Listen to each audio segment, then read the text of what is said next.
Good evening. We're back with more Disney Lorcana, and this evening will be a card review for the Amethyst cards from the Into the Inklands set, the most recent set. Amethyst or purple cards as they're more commonly known. As before, we will start with the common cards and proceed from there, focusing on whether or not we'd recommend buying the cards, what kind of decks they might fit in, and so on. So first up we have Bestow a Gift, starting with the commons.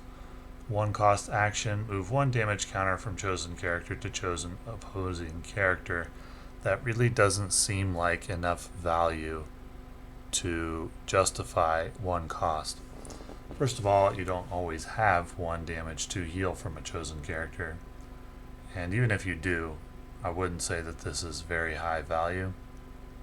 I can't see a scenario where I would want to play this card unless there's crazy synergy involved in the removal of damage or adding damage or something like that. So this card going into the storage container, never to be seen again if I pull it out of a pack. Next up we have Diablo, Faithful Pet. 1 cost, 2/1 in stats, is inkable.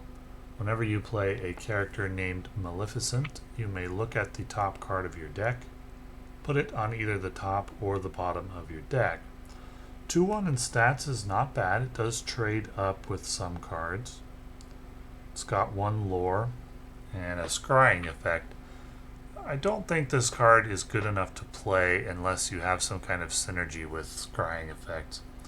There's at least 1 synergy in the Amethyst cards in this set, so I think that that's how this card is likely intended to be played, with in a scrying deck where you scry meaning look at the top card or cards of your deck, and then you have other cards that take advantage of knowing what the top cards of your deck are. It's probably where this card is intended to be played. I don't think such a deck is going to be very good. Certainly not top tier, so this card probably won't see a lot of play in this set. Next up we have Pua, Pot-Bellied Buddy. 2 cost, 2/2 in stats. When this character is banished, you may shuffle this card into your deck. It does quest for 2. The questing for 2 is the only saving grace for this card. I don't put any value on shuffling the card into your deck when he's banished, and his stats are middling for his cost, but questing for 2 is nice. He'll probably see some play in some constructed decks or some sealed decks for this set, and possibly he could be seen in some swarm decks or budget decks where you don't have the 2-drop that you really want to play available, so you just swap in Pua because he's storyborn that could come into play, and he has 2 lore. That's the best part of this card, is that 2 lore. 2 cost, but there's lots of other cards that do that as well. So I don't think Pua will see much play. Lena Saberwing, 2 cost, 1/3 in stats, and has Rush. This character can challenge the turn they're played.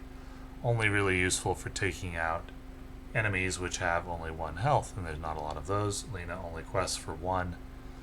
Don't see playing this card much without some kind of Rush deck synergy, which we haven't seen so far. Pretty underwhelming comments from the Amethyst color so far. Continuing. Magica Dispel. 2 cost, 2/3 in stats, and 1 lore. That 2/3 in stats is nice.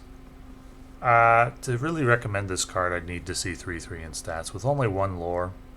If it had 2 lore or if it had 3/3 in stats, it'd be an easy recommend picking this up. If you don't get it in a pack, buy it as a single, but as it is, no, it's very middling. Really only going to play it in sealed decks.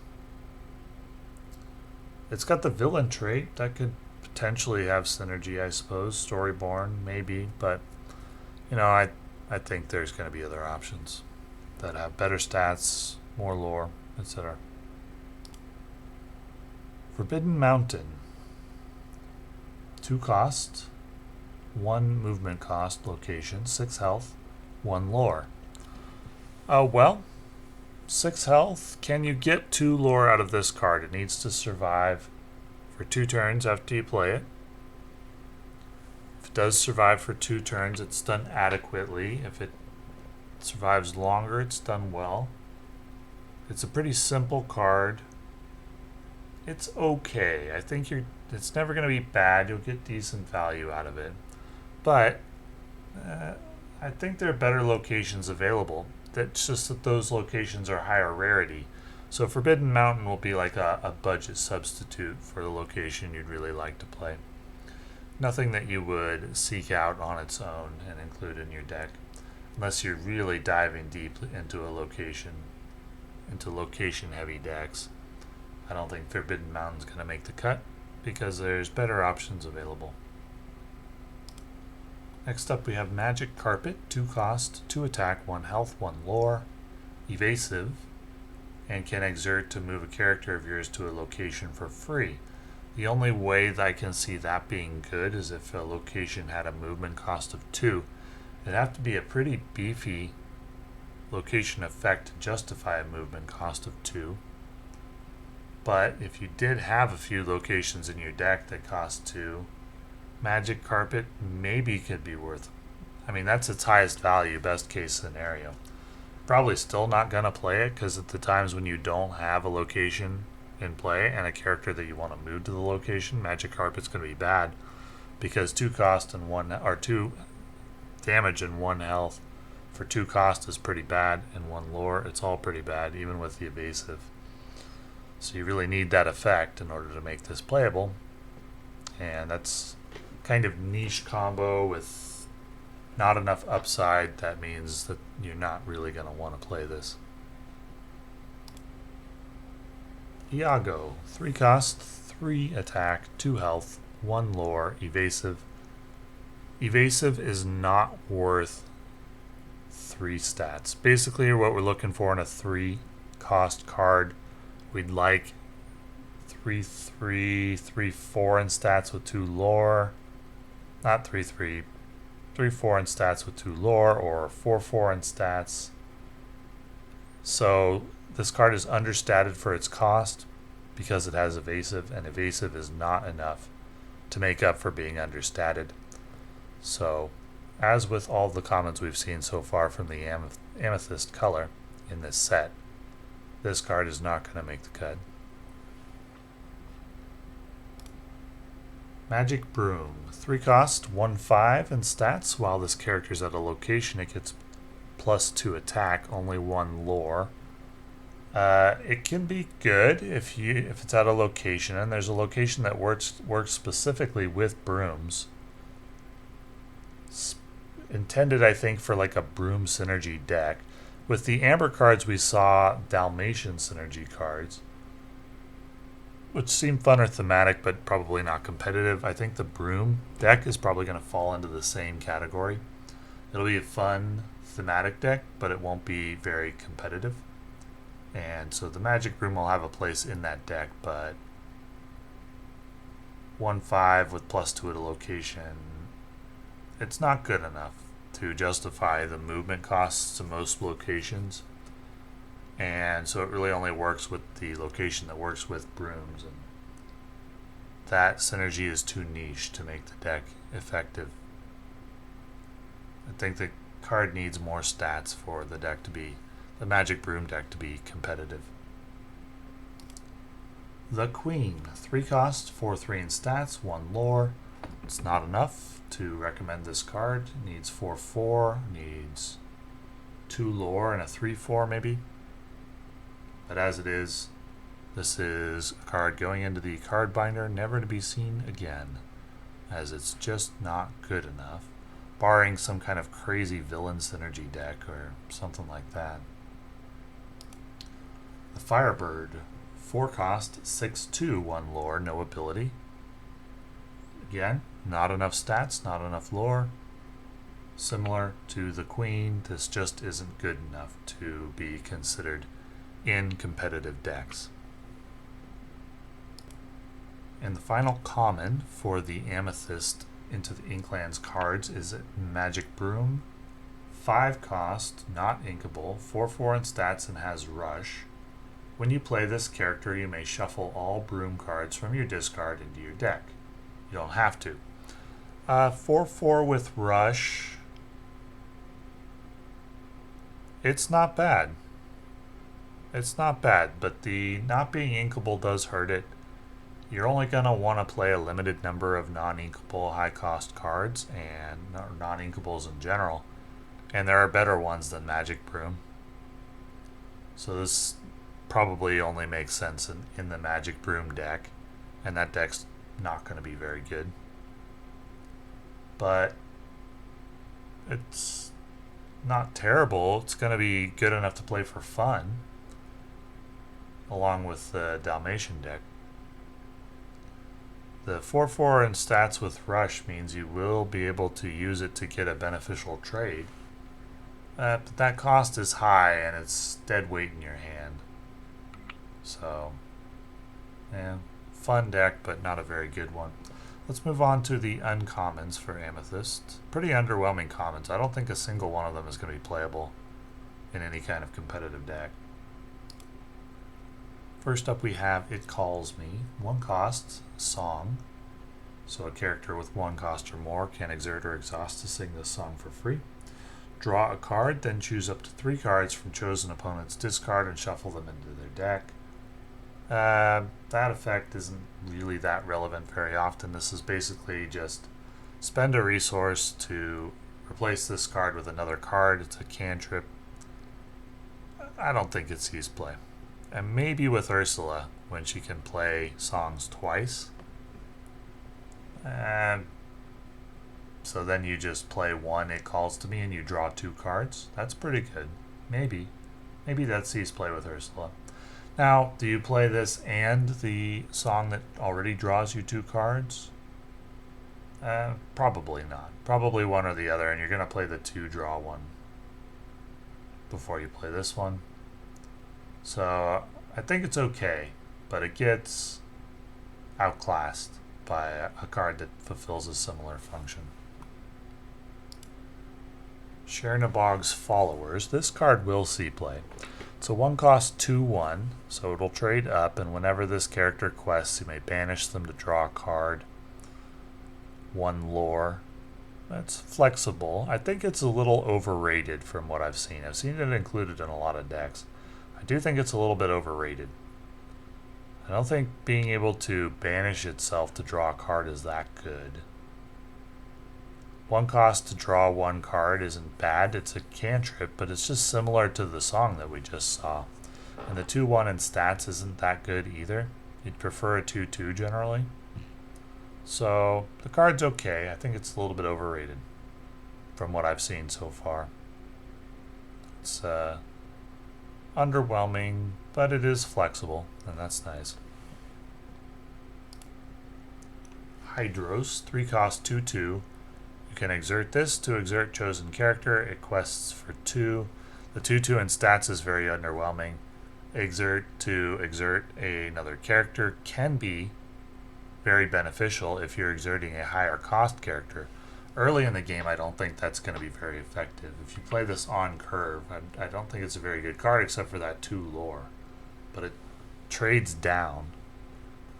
Now, late in the game, the Blizzard could be effective crowd control, or it could be an effective control card if you do that. But its lack of early game playability hurts it a lot, so I don't think you'll see this card too much. It's a Titan. There is some Titan synergies going on in the game. But you don't really want to play underwhelming cards just to make synergies work, usually. Jafar, Lamp Thief. 3 cost 2/2, has 2 lore. When you play this character, look at the top 2 cards of your deck. Put 1 on top of your deck and the other one on the bottom. The 2/2 in stats is not very good, so he's relying on his scrying effect, which needs other cards which take advantage of knowing what cards are on top of your deck in order to be good. We'll wait and see what those cards are before we evaluate this. Jafar, he can shift into his bigger version, which is very, very strong as well.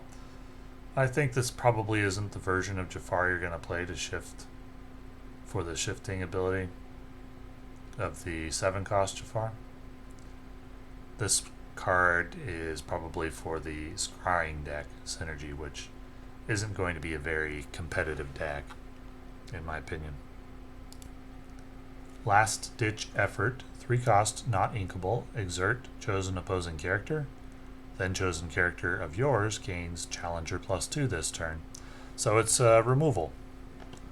Opposing character that opponent just played, you can force it to exert, and then you can enable one of your characters to trade up. It's good, but it costs too much. This needs to cost, I think, 2 before it would be playable. At 3 and non-inkable, that's too big of a downside for the removal. There are songs such as Along Came Zeus that will fulfill the removal role more effectively than Last Ditch Effort. Along Came Zeus trades up. This card trades down, and you can't ink it. It trades down. Why it needed to trade down, I don't know. Its upside isn't that high, so I think it could have been 2, and it would have been quite good. But at 3 cost, it's too expensive. The Sorcerer's Tower, 3 costs, costs 2 to move there. 7 health, no lore. Your characters named Magic Broom may move here for free. Characters get +1 lore while here. So its complete lack of lore is made up for by characters getting 1 lore while there. It's very good with Magic Brooms. The issue is that 7 health. Like, the Magic Brooms are going to be underwhelming except when Sorcerer's Tower is out. And then as soon as Sorcerer's Tower is defeated by the enemy, Magic Brooms are going to go back to being mediocre. So I just don't think that Sorcerer's Tower can stay on the table long enough to make a Magic Broom deck good. You'd need some heavy-duty location defenses, I think. But Rise of the Titans just cuts the legs off of this deck. And anything that helps you deal with locations really does. So not a big enough upside to justify the downside of playing underwhelming Broom cards. But it'll be a fun thematic type deck. Magicka Dispel, Thieving Sorceress, 4 costs, 3/4 in stats. Exert to remove chosen item with cost equal to or less than this character's attack to its player's hand, and it has 2 lore. Not bad to counter items. If there's an item meta and you don't have a better card to counter items, you could use this one. If you have a situation where you're not seeing an item on the table, you could ink this card, or you could play it for the 2 lore. The stats are underwhelming, but the 2 lore is not bad. If you can keep it on the table for 2 rounds, you're doing okay, but it's not going to be easy to do with only 4 health. So this is a card you play if you don't have a better option for countering items, but you do have this card in your collection. Mama Odie, Voice of Wisdom, 6 cost, not inkable, 3/6 in stats. Whenever this character quests, you may move up to 2 damage counters from chosen character to chosen opposing character. 2 lore, I don't think that effect is good enough to justify a 6 cost uninkable card when you only have 3/6 in stats. I like the healing cards from the amber color. None of them were really good enough, exempting Rapunzel. Of course, Rapunzel isn't in this set. Mama Odie just doesn't provide enough to make up for her lackluster stats. And the final uncommon for Amethyst is Magic Broom, 6 cost, uninkable, 3/3 in stats. When you play this character, if you have a sorcerer character in play, you may exert chosen opposing character. They can't ready at the start of their next turn. 3/3 in stats is really bad. That's a decent effect, but 3/3 is bad.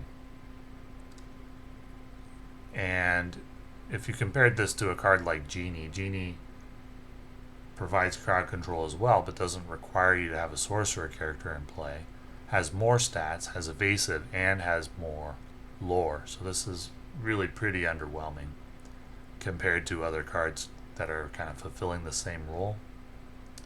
Probably only makes sense in the Magic Broom deck. None of the Magic Brooms are that good, except with Sorcerer's Tower.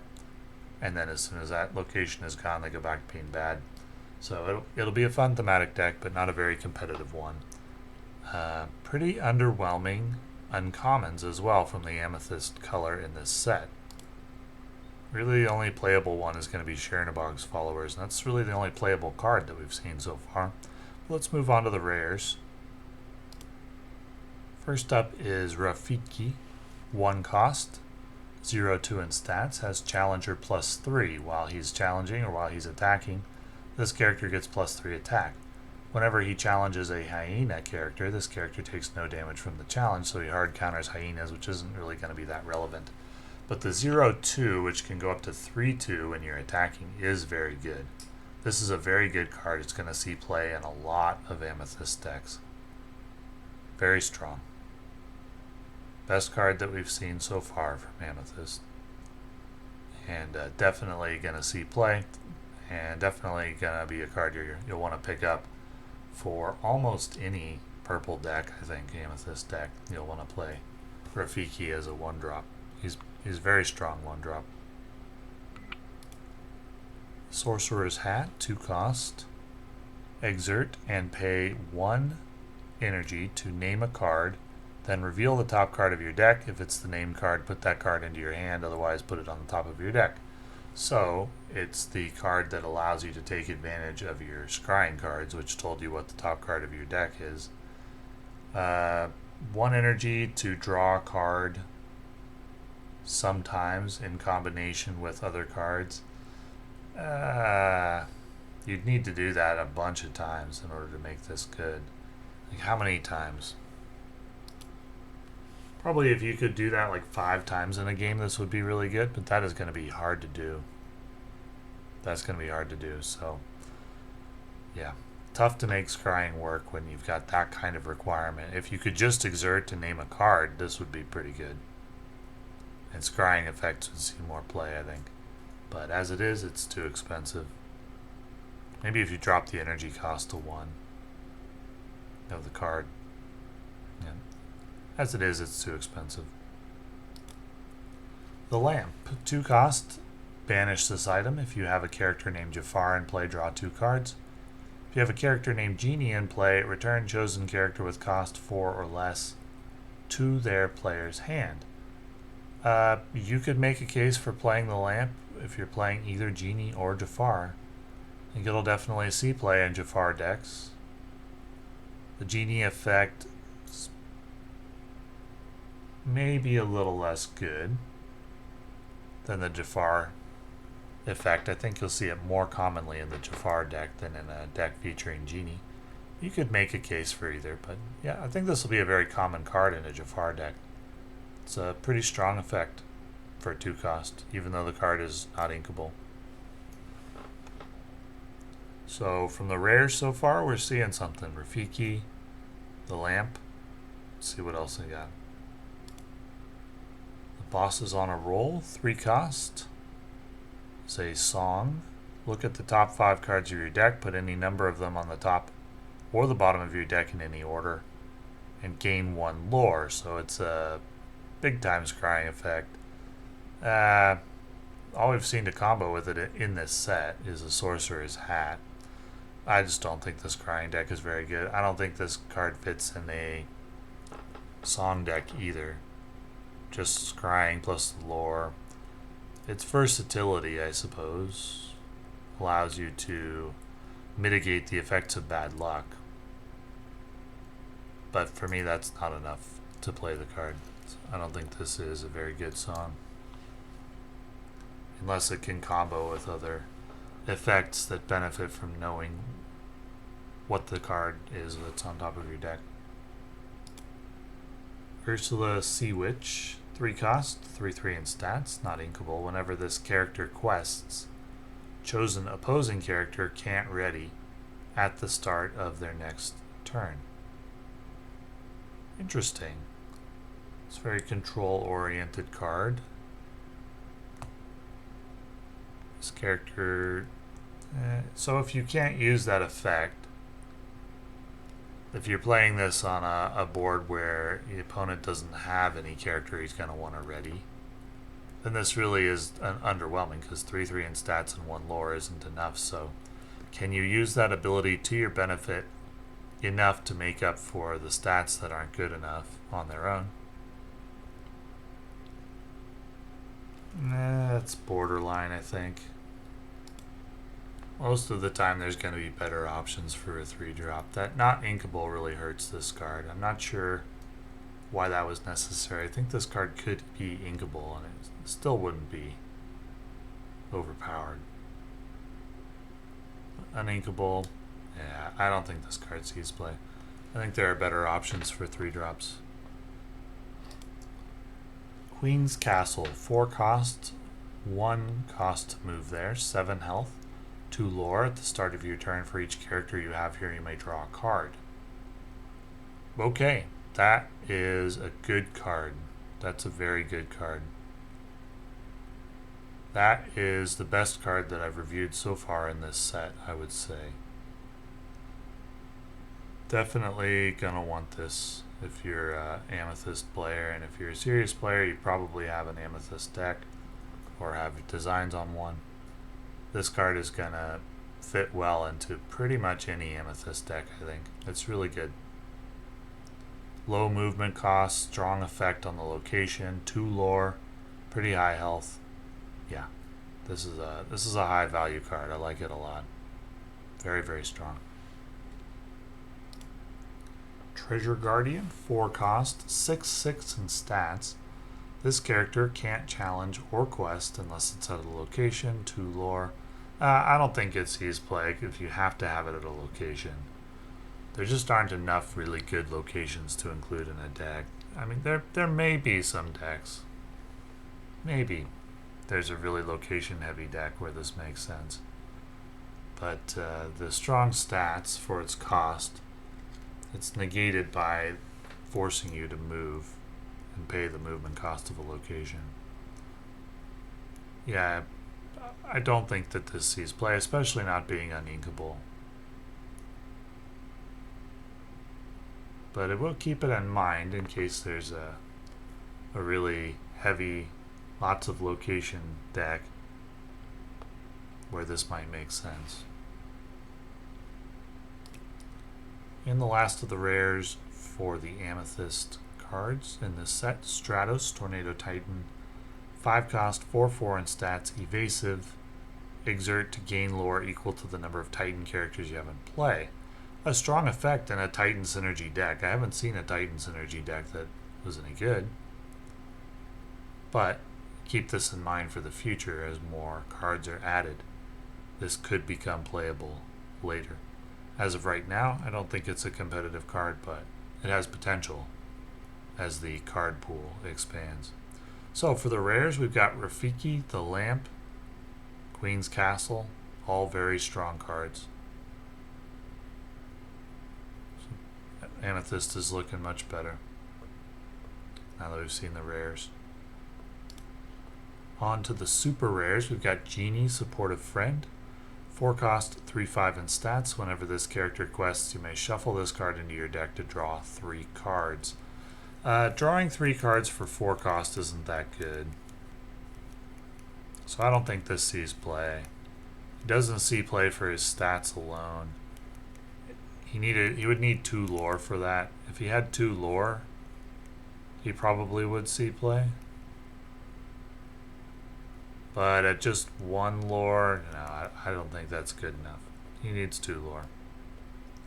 So don't expect to see this card too much. Alice, T Alchemist, 6 cost, 4/4 in stats. Exert chosen opposing character and all other opposing characters with the same name, 2 lore. It's probably intended to counter a deck that's heavy into 1 character, I suppose. I'm not sure that deck exists, so Alice isn't going to be good for now. If it does exist in the future, then Alice may enter the meta as a counter card to said deck.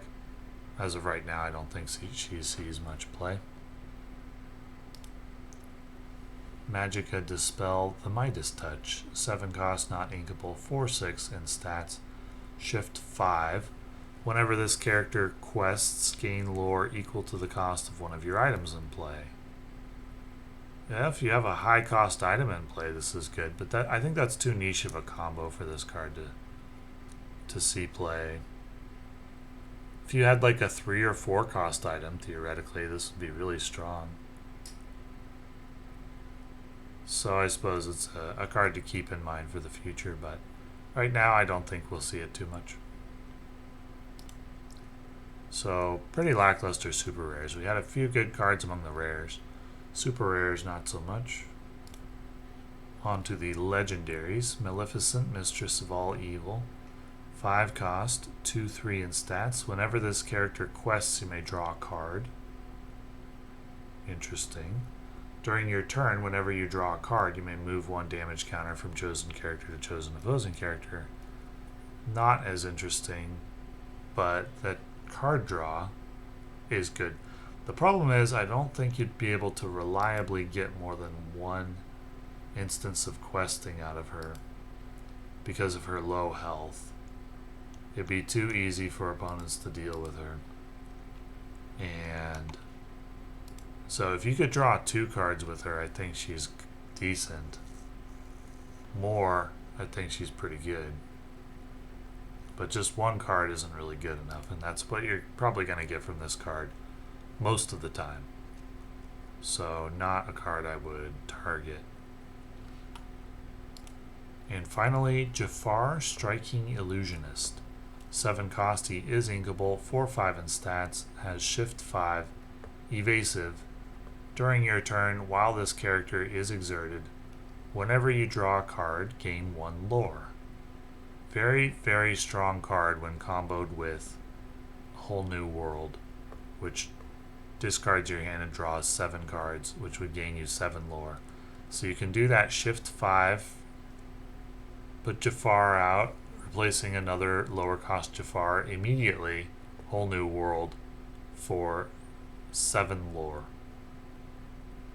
That is very, very strong, and if you draw another Whole New World and the opponent can't deal with Jafar during their turn, another 7 lore. This is a card you can build a deck around. This is the best card we've reviewed so far. The best card in the Amethyst cards for this set, for sure. It's going to be, without a doubt, one of the best cards of the entire set. One of the best cards in the entire game. This card is very, very good. This is going to be the goal of a lot of players in buying cards in this set. And it's probably going to end up being a pretty high-priced card to buy individually. This is very, very strong card.